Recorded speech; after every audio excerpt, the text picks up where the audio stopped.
开始，咱来关心中国国台办有点名咱台湾5位政治评论家，包括刘宝杰、王岐川、黄世聪、吴北辰，还有李正浩，讲因5个人拢在编假消息骗台湾人，调工制造两化紧张，讲要甲因还有因的家属制裁。咱的政府是回应讲，咱台湾是言论自由的国家，这件代志也证明言论自由我赢珍贵。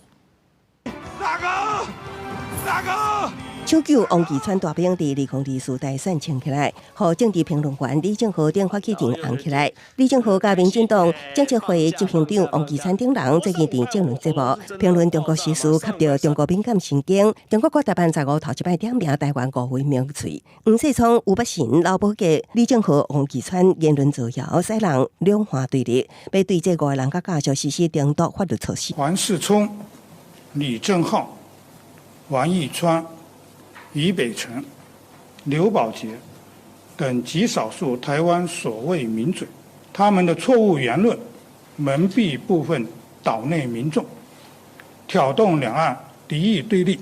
陈变化表示，误会名嘴，无顾中国发展进步的事实，调工编造虚假负面资讯，伤害两岸同胞感情。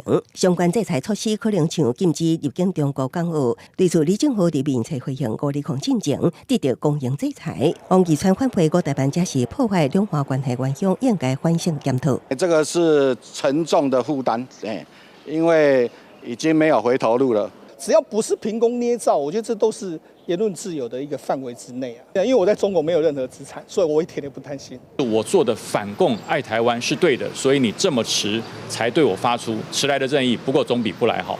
黄世聪表示，中国制裁名嘴，颠倒凸显台湾言论自由的可贵。有北辰回应，这是人生上应有的分钟，更加坚定反共立场。我想这个本身其实根本没有办法去发挥它法律上面的一个效用。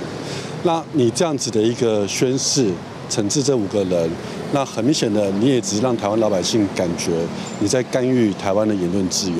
对中国伫520进前大动作要制裁台湾5位名嘴，学者分析，中国想要恐吓、限制台湾言论自由，显然成效不好，颠倒予大政府执政更较侪信心。记者综合报道。